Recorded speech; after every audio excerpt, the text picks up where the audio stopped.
In the book that you have presented to us, I believe you referred to it as your manifest, you spoke of how most of us arrive at this point in our lives spiritually on a very selfish level. And that in that, the growth should be transforming that to not only meet our needs, but the needs of all of us. What would you share with us for those who are possibly at that point of recognizing the selfishness and wanting to turn that around for the better of all of us?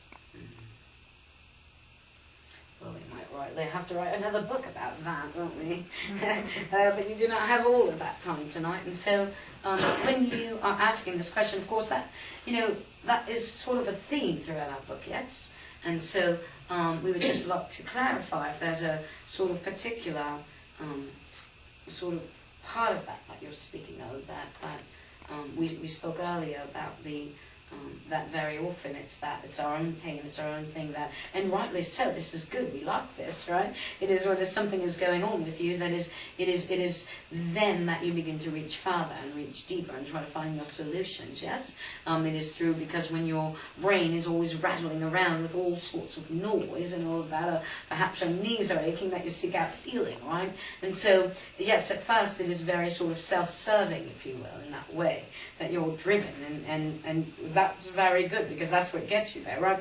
We like to say that whatever gets you to the doorway, that's what gets you to the doorway. But yes, and then there's the sort of idea that if you want the world to change, if you want to evolve, that then it goes beyond that which got you to the doorway, yes? And so, so we're just wondering if there's sort of an area that you're more referencing, and we're happy to talk about it in generalities, but we don't know if there's something more specific in terms of, in the manuscript, what you're meaning, because there's much that we shared in that, and also that's not in that we shared. I can narrow it down. I think, as you also referenced, and in other avenues I've heard you speak, there's so much going on in the world around us that I feel, I'll speak for myself, you get to a point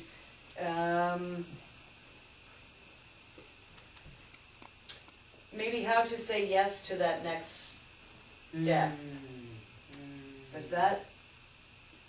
Yes, this is a very good question. Because saying yes to that next step is quite scary, isn't it?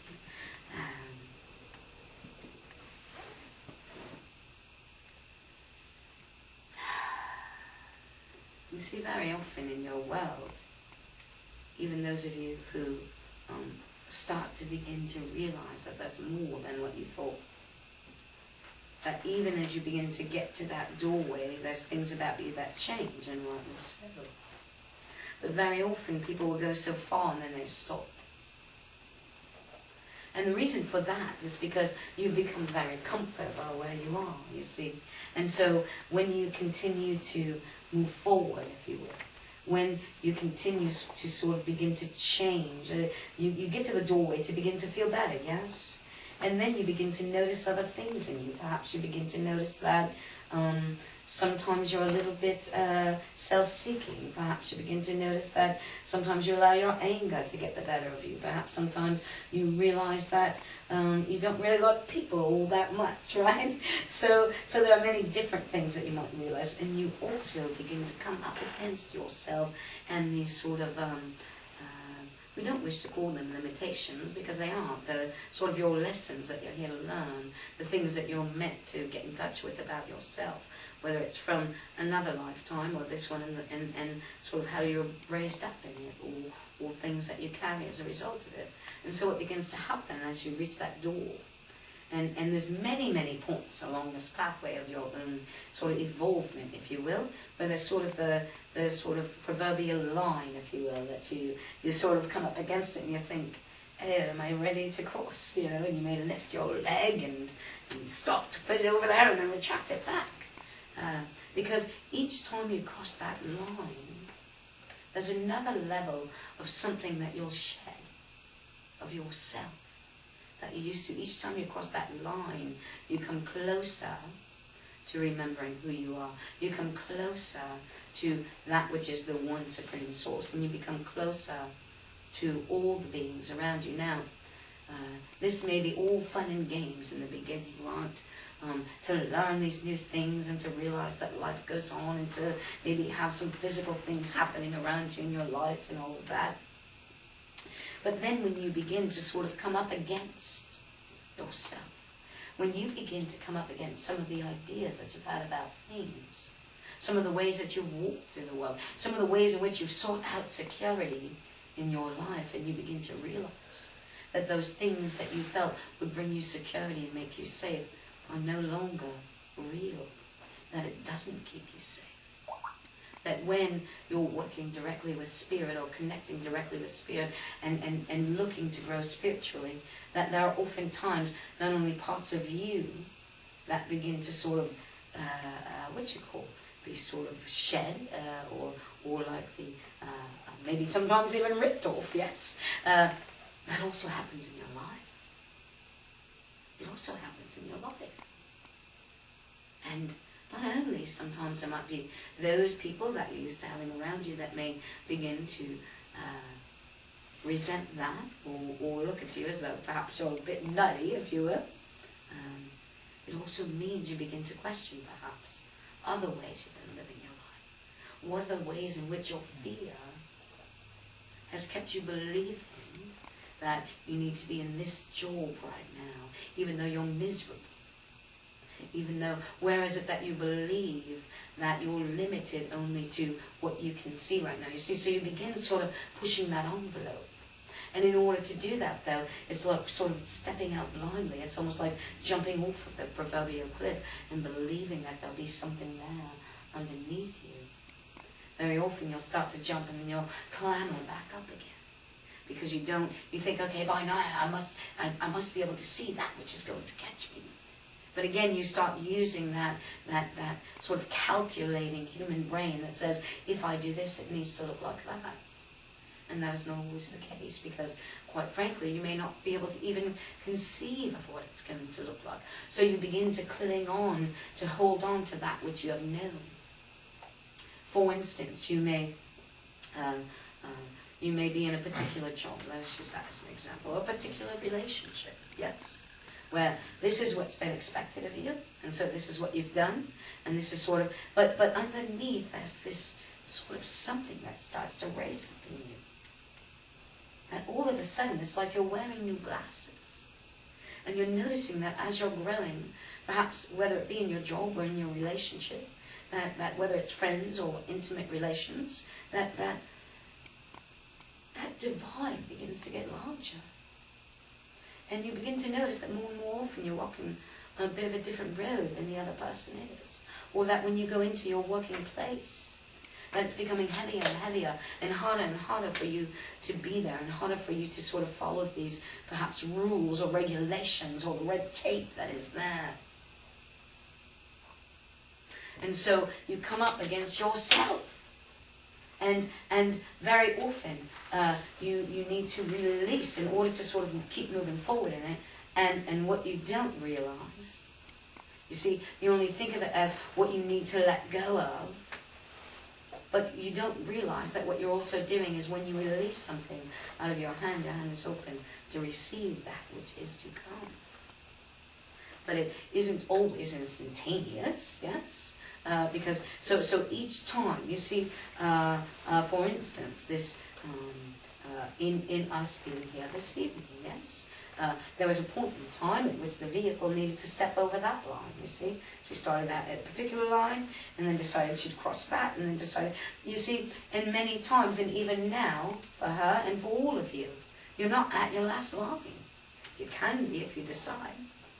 But if you are continuing to grow and evolve, there will always be the next level, the next layer, for you to sort of step over. that line for you to step over and begin to open your arms to receive more. We cannot quell your fears. We are not saying, oh, let go of your fear of change. What we're saying is that walk forward anyway. Walk in spite of your fear. Take it by the hand and bring it with you if you must. But just keep walking. Now, of course, this is not anything that we are saying you must do. For you do not have to do that. But if you wish to continue to grow, if you wish to continue to evolve, if you will, if you wish to have more love in your life, you see, so often you hold on to things, your relationships at work, your relationships at home, because you believe that if I can just contain this love, that if I've had a moment of love with this person, I'm going to wrap my arms and my legs around it, I'm going to hold it right here with me, and I'll always be okay. But love cannot live in a constricted environment. You cannot, if you were instead to hold your loved one like that and never let go, well, you would choke the life out of them, wouldn't you?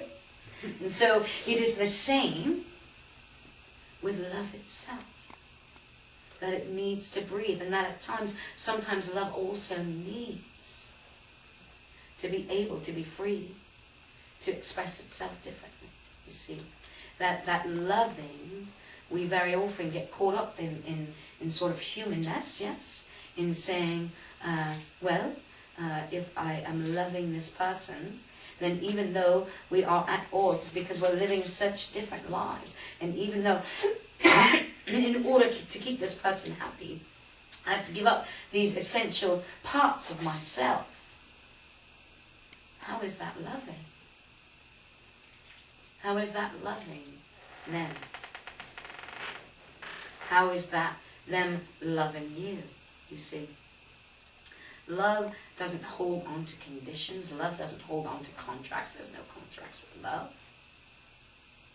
Love is all that you are. Love just is. It's there. It's present. It's something that you choose. It's something that you do. It's an action. It's a way that you walk through the world. And so very often you may say, well, we are going on different pathways, and yet I cannot leave this relationship, or I cannot leave this job. They are counting on me. Well, of course you are very special and important, but likely that job will continue on without you. And perhaps they may grumble and bumble a bit. And the same with relationships, whether it's friendships in your life that sort of keep you stuck and trapped, or that are sort of judging as you're moving forward in a positive way in your life. They're trying to hold you back here and say, don't go down that road, because they don't want to be left having to look at it themselves. So rather than sort of give yourself over to that, the most loving thing to do is to release that and walk forward, not just for yourself, but for them. Because perhaps it's that very thing that they need to begin their journey, to begin to walk down their pathway. Many times you may say, oh, well, I wish to do that, but this is, I can't because of my work, or I can't because of this, or I can't because of that. And while, yes, we understand, many of you surely will say, oh, well, your spirits don't understand. You don't need money where you are. You don't have to have these things where you are. Well, you are right, we don't. And what we say to you is, you also do not need to have it in the way that you have it now. Now, we are not saying by any stretch of the imagination of yours that, oh, you must all give up your money and your homes and go live out in the middle of the desert or the forest somewhere, because that would just create a lot of chaos, wouldn't it? But what we are saying is that there is a way for you to sort of begin to find more peace, more happiness, more connection to us and to those around you, to your brothers and sisters of the world, if you aren't trying to sort of drag the scenery of your life with you as you're moving into a new home, yes? If you are trying to sort of, if you move into a new home, you may bring your furnishings, yes? But if you are trying to sort of drag that old home with you and cram it into the new house, is it going to fit? Why, no. It's not going to fit. So why do you take these old things and these old habits and these old belief systems and you try to pull them forward with you when you're walking in a new way, and then you say, I do not understand why I am coming up against these obstacles all the time. I try. We love that word try. We do not like that word try, actually. Because trying is just sort of a reason to not do, yes? It is a reason to not do. So while, yes, you may walk and you may stumble and you may have to get back up, or perhaps you'll roll a little bit when you stumble and not get right back up, but you're still rolling, you see? You're still moving forward. It does not matter. You may even get up and be a little bit scraped along the way, but it wouldn't be the first time in your lives that you're scraped. Very often, it's your very own nails doing the scraping. Because you want to hold on to these ideas of things. And you know they don't mix anymore. You know they don't match anymore. Now, we're not saying that this is always the case. But what we're saying is these are generally the stumbling blocks that you come up against. There is not a one of you in here who is so incredibly powerful that you can destroy someone else's life by leaving your job or even letting go of a relationship. We are sorry to inform you of that. You are just not that important. So this is something to keep in mind. And we say it and we somewhat jest, but really we're not, you see. Because you must believe that if on your pathway you are being driven somewhere, you are being brought somewhere, you are being pulled somewhere through your own sort of spiritual practice, whatever that may be, then you must also believe that that which is leading you, that there's more of that elsewhere that also knows what is best for other. That you aren't the only one privy to sort of spiritual secrets and pathways, but that the other also has their own pathway to walk upon, you see? And that you are not their higher power. You don't determine what is best for them. They do, if they so choose.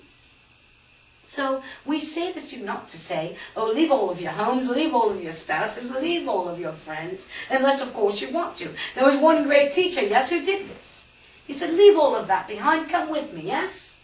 One of your great teachers that walked upon the other plane that you refer to as the Christed one, yes? He said, leave this all behind and follow me. Now, he's only one of many teachers who was here. And he taught many wonderful things. But why is it that when you're looking for this change, and when you're looking to continue to grow, you still somehow think that you are sort of stuck to these? We were wishing there was a poll or something here so we could be more demonstrative about it, you know, to sort of hold on for your viewing pleasure, but we do not have a poll here. And so, as we look at all of you tonight, all of you here tonight are here, you've come for a purpose, right? Perhaps it was curiosity, perhaps it was this, perhaps someone pressured you into it, we don't know. But you are here. And you are here because there is a larger calling that you have in your heart, in your being. You're seeking something more. Now you may or may not find it here tonight, or a piece of it here tonight. But what we say to you is, it is important that you now allow other things to interfere with you finding those pieces. And either to face them directly and find ways to do it anyway, or to release that which is no longer serving you, and to trust that there's something much greater than you that will also help them, whether it is in their business, because it is a job, whether it is in their personal relationship, whether it is your friendships, and when they become toxic and you sort of try to force yourself to stay in them, why would you do that?